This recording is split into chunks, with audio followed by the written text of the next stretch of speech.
La naturaleza de Dios entra en nosotros, pero es como cuando una mujer queda embarazada. En un principio es algo muy chiquito, pero aunque es muy chiquito, tiene todo el ADN para hacerse grande. Es como una semilla de un árbol. Si siembras un árbol hoy, no vas a tener fruto mañana, pero si lo nutres, si tiene agua, si tiene todo, sobre el tiempo los frutos van a crecer. Es lo que la Biblia llama los frutos del Espíritu. No es tanto los frutos del Espíritu Santo, es los frutos de la naturaleza del Espíritu dentro de nosotros. Ya tenemos el ADN de Dios dentro de nosotros. Y si lo empezamos, si a través de la fe y a través del nutrirlo lo dejamos crecer, el carácter de Cristo se va a notar cada día más en nosotros. Entonces, esa es la primera manera en que el Espíritu de Dios se manifiesta. La primera es como naturaleza, o podemos decir en alguna manera como el ADN de Dios. No es algo en el cuerpo, es algo en el Espíritu. La segunda manera lo encontramos en Juan capítulo 4. Juan capítulo 4, que es cuando Jesús habla con la mujer samaritana.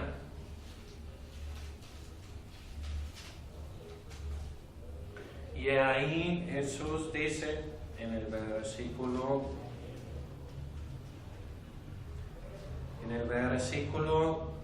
10 dice: respondió Jesús y le dijo: si conocieras el don de Dios y quién es el que te dice dame de beber, tú le pedirías y él te daría agua viva.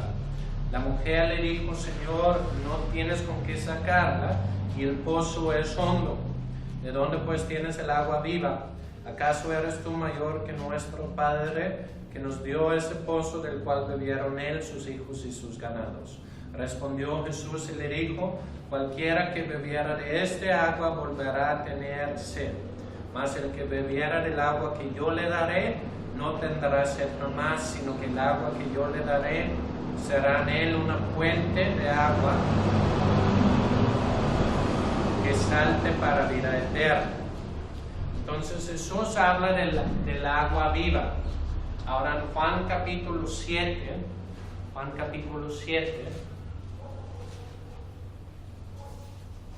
Jesús sigue hablando de eso. En el versículo 37 dice: el último y gran día de la fiesta, Jesús se puso en pie y alzó la voz diciendo: si alguno tiene sed, venga a mí y beba. El que cree en mí, como dice la Escritura, de su interior correrán ríos de agua viva. Esto dijo del Espíritu que había de recibir los que creyesen en él, pues aún no había venido el Espíritu Santo, porque Jesús no había sido aún glorificado. Jesús habla del Espíritu como agua viva.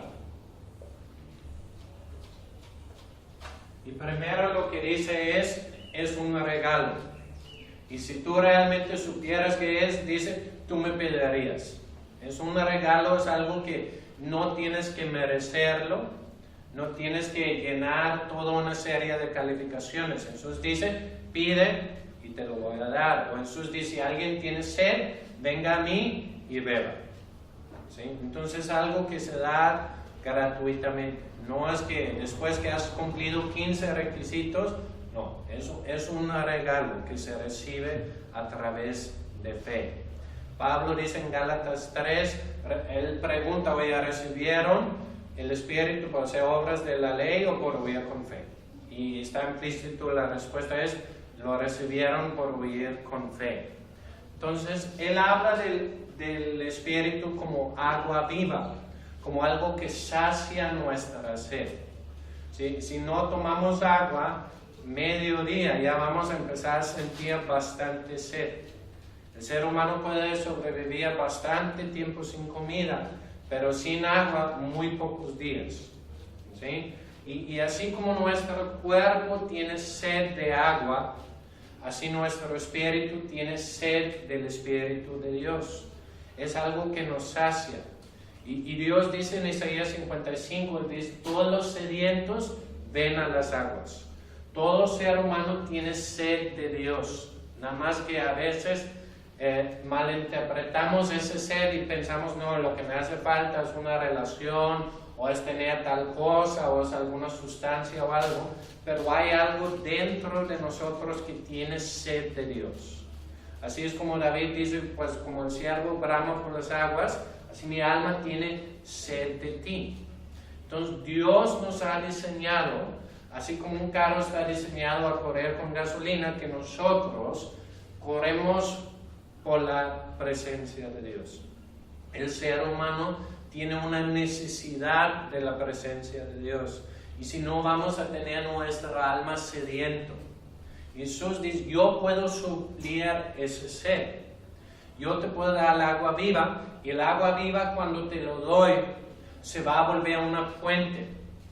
Una fuente que va a fluir. Una fuente, pero que fluye en varias direcciones. Así como en el Edén había un jardín. No dependía de la lluvia, dependía de una fuente que se dividía en 4 ríos y regaba todo el jardín.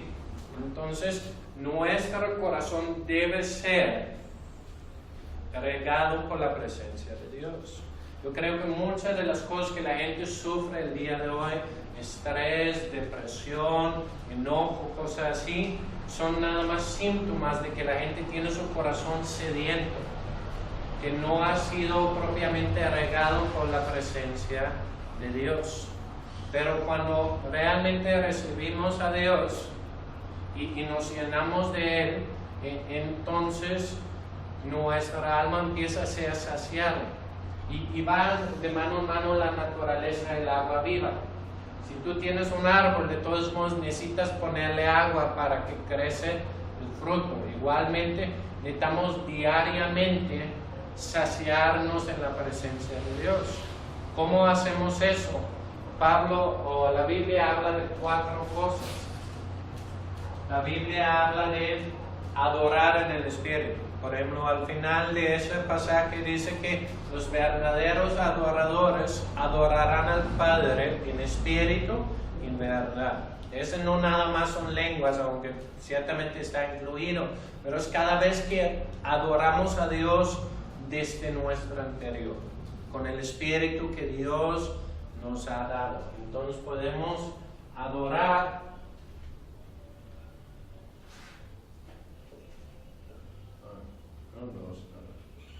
y orar en el Espíritu. Que cuando oramos y adoramos, ¿sí? Sea en español, sea en lenguas, sea como sea, pero que viene realmente desde la naturaleza de Dios en mí, el agua empieza a fluir. Es como Dios nos ha dado la fuente, pero también tenemos la llave. Lo podemos abrir o cerrar. Y no tenemos ninguna razón por la cual está sediento, porque ya tenemos la fuente. A veces los cristianos viven como que buscando la nube, donde hay un congreso, donde hay algo, ¿sí? Y donde hay alguien que ora por mí. Y a mí me encanta ir a lugares donde paso por, me encanta que gente ore por mí, pero no es mi fuente principal de la presencia de Dios, ¿sí? Yo puedo vivir sin ir a un congreso grueso por un año. ¿Por qué? Porque tengo algo dentro de mí y sé cómo hacer que fluya. Entonces el Espíritu de Dios también es agua viva. Ahora, la siguiente manera que Jesús describe el Espíritu Santo está en Juan capítulo 14.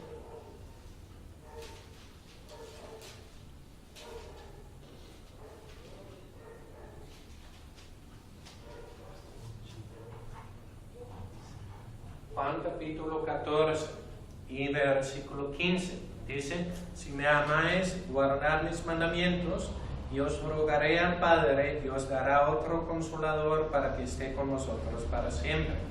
El Espíritu de verdad, el cual el mundo no puede recibir porque ni le ve ni le conoce, pero vosotros le conocéis porque mora con vosotros y estará en vosotros. No os dejaré huérfanos, vendré a vosotros. todavía un poco el mundo no me verá más, pero vosotros me veréis, porque yo vivo, vosotros también viviréis. En aquel día vosotros conoceréis que yo estoy en mi Padre, vosotros en mí y yo en vosotros. Ahora, en el versículo 23, respondió Jesús y le dijo: el que me ama, mi palabra guarda, y mi Padre le amará, y vendremos a él y haremos morada con él. Ok, el que no me ama no guarda mis palabras, y la palabra que habéis oído no es mía, sino del Padre que me envió. Os he dicho esas cosas estando con vosotros, mas el Consolador, el Espíritu Santo, a quien el Padre enviará en mi nombre, Él os enseñará todas las cosas y os recordará todo lo que yo os he dicho. La paz os dejo, mi paz os doy, y no os la doy como el mundo la da. No se turba vuestro corazón, ni tenga miedo. Entonces, Jesús está ya por irse, y Él dice a sus discípulos: oye, yo me voy, pero yo les voy a dar un consolador. La palabra consolador en griego es la palabra paracleto. Sí es un consolador, pero abarca mucho más. La palabra es paracleto, que es básicamente alguien que está llamado para estar a tu lado, para ayudarte. Puede ser un abogado, consolador, animador, ayuda, etc. Todas esas cosas. Pero en la Biblia, en otros versículos, la misma palabra es traducido abogado. Pero la manera más fácil de entender de qué está hablando es la palabra otro. Jesús dice: yo les daré otro consolador. Quiere decir que ya tenían uno. ¿Quién era ese uno? Jesús. Dice: ahora está con ustedes, pero después que Jesús resucita, ¿estará dónde? En ustedes. A veces tenemos envidia a los discípulos de Jesús y decimos: oye, si yo hubiera vivido ahí, yo le podía hacer una pregunta, yo podía hacer eso y aquello, él me podía explicar. Pero la verdad, tenemos lo mismo y mejor, porque los discípulos no lo tenían todo el tiempo. Nosotros, Jesús dice: yo voy a venir como el Espíritu Santo. Él dice: yo no les dejaré huérfanos, no les dejaré sin padre. Yo vengo a ustedes, como en forma del Espíritu Santo. Pero vemos que aquí habla del Espíritu Santo como una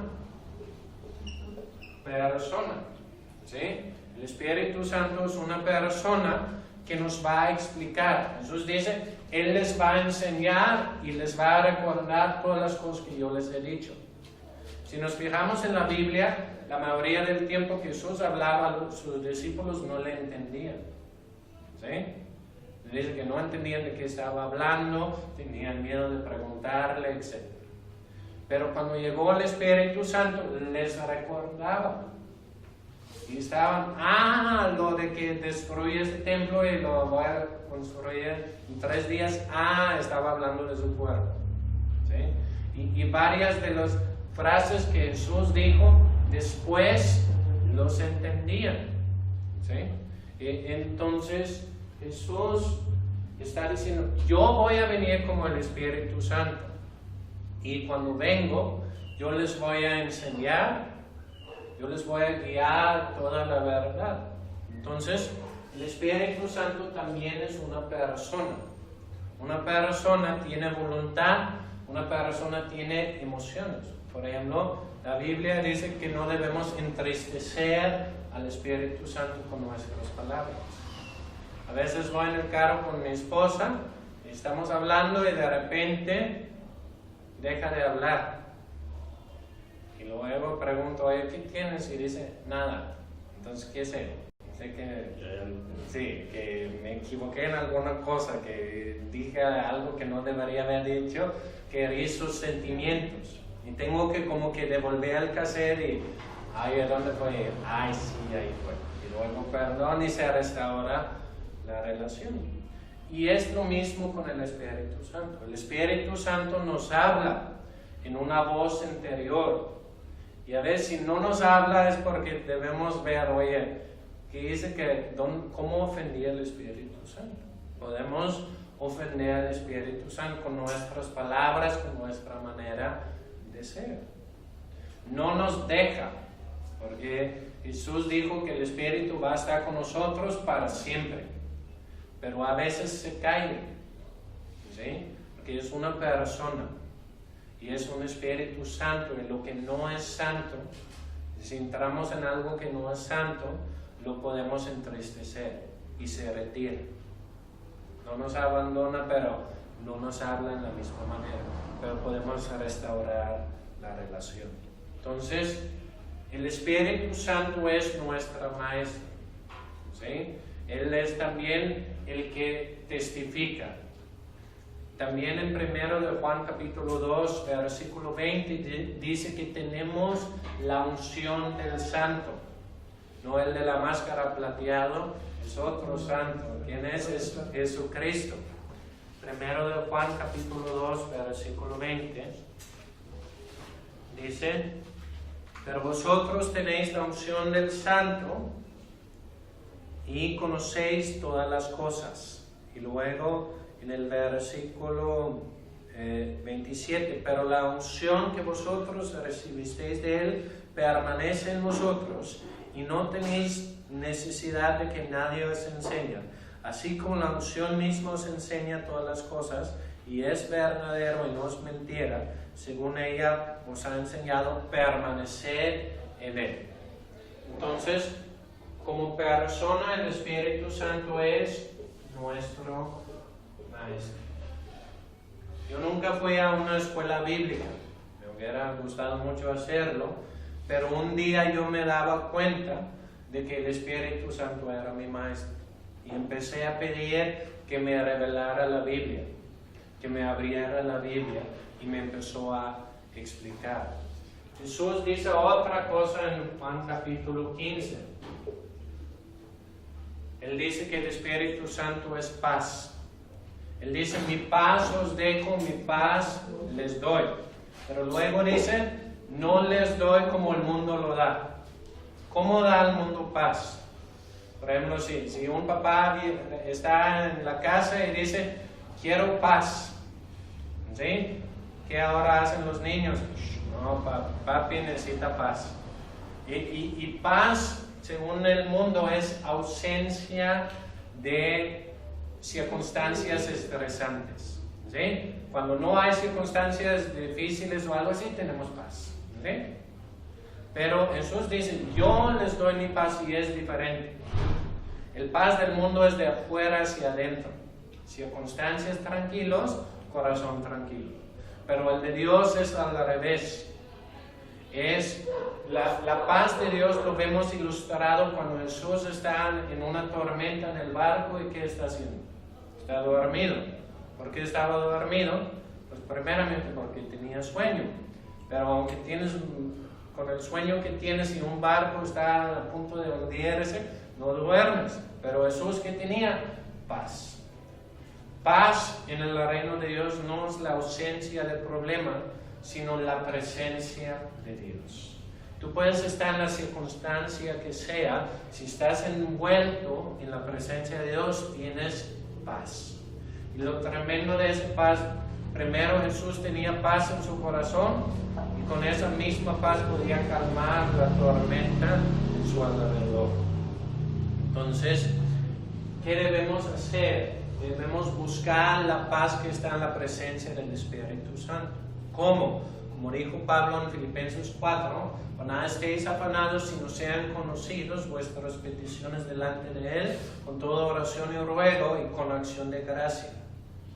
¿Y cuál va a ser el resultado? La paz de Dios que sobrepasa todo entendimiento, que no depende del entendimiento, va a guardar su corazón y sus pensamientos en Cristo Jesús. El Espíritu Santo es paz. El estado natural de un cristiano es estar en paz. Siempre debemos procurar estar en paz, sentir paz en nuestro corazón. Si nos sentimos inquietos, estresados o algo, sabemos que es tiempo de orar. Y dejamos que el río de Dios fluya como el río de paz hasta que estamos tranquilos, sabiendo que Dios se va a encargar de las cosas que nos afanan. Entonces el Espíritu Santo es paz. Ahora, la última cosa está en Hechos capítulo 1.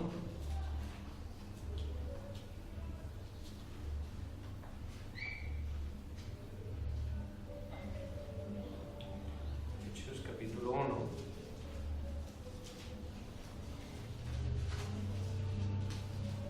Y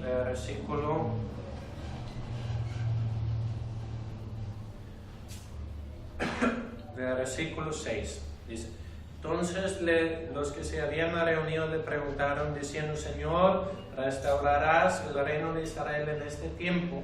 Y les dijo: no os toca a vosotros saber los tiempos o sazones que el Padre puso en su sola voluntad, pero recibiréis poder cuando haya venido sobre vosotros el Espíritu Santo, y me seréis testigos en toda Judea, en Samaria y hasta lo último de la tierra. El Espíritu Santo también es poder. Jesús dice: ustedes van a recibir poder. ¿Poder para qué? Para ser testigos. Yo no tengo que convencer a la gente que Dios vive. Por ejemplo, yo no voy a ir con alguien y dar 20 argumentos que Mayito existe. ¿Por qué? ¿Qué es más fácil? Es más fácil, ya, aquí está. ¿Sí? Y es lo mismo. Pues a veces está todo lo que se llama la apologética, que es defensa lógica de la fe. Es bueno poder explicar por qué es lógico creer, pero lo que realmente convence a la gente no son argumentos, es presencia. Y Jesús dice que el Espíritu Santo va a testificar. Al final de Juan capítulo 15, Él dice: ustedes van a testificar y el Espíritu va a testificar. Nosotros testificamos con palabras.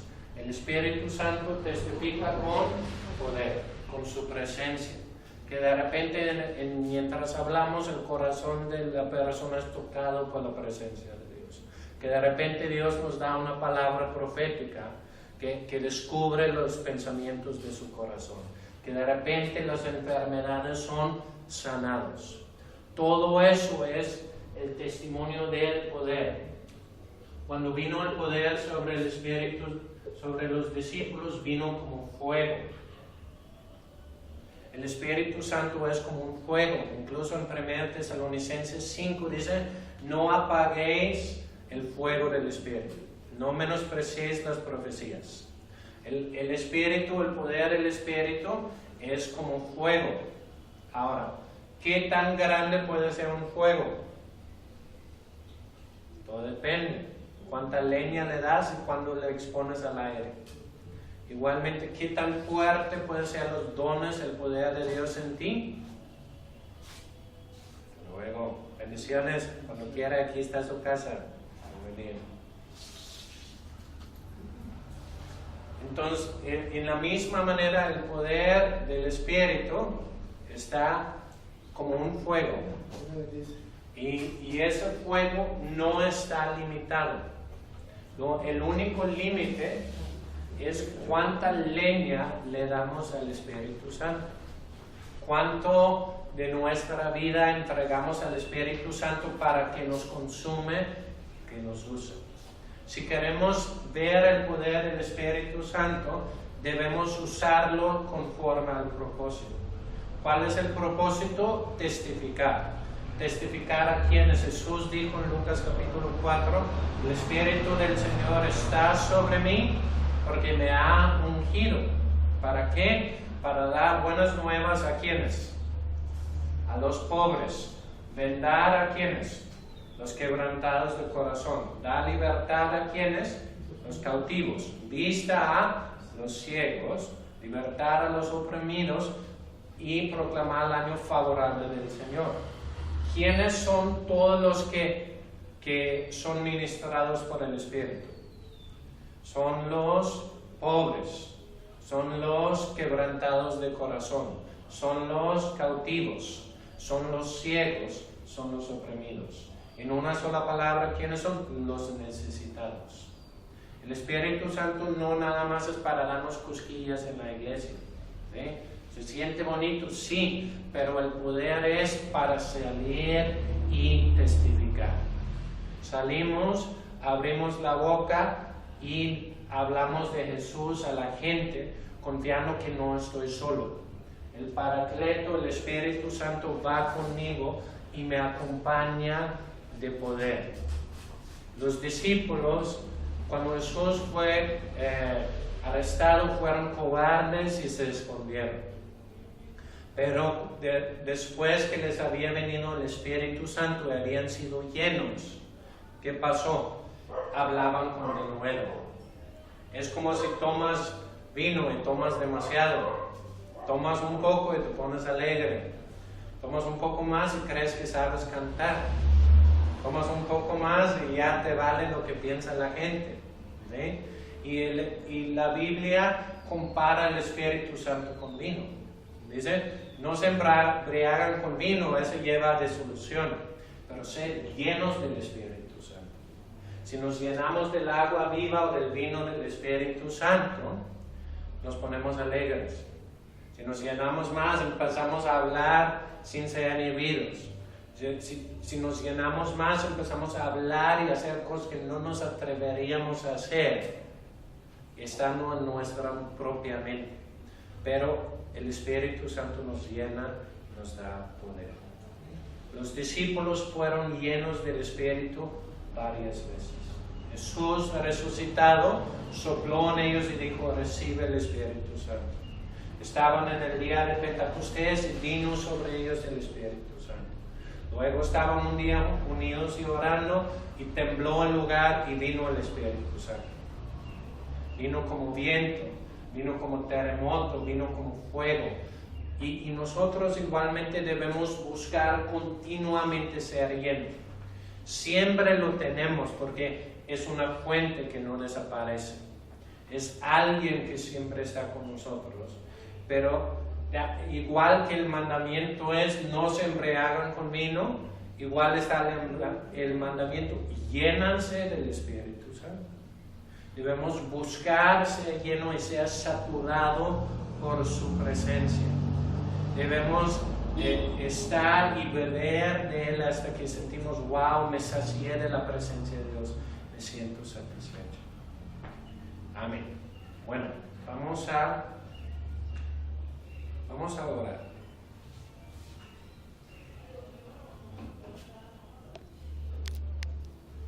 Jesús, gracias que tú no nos dejaste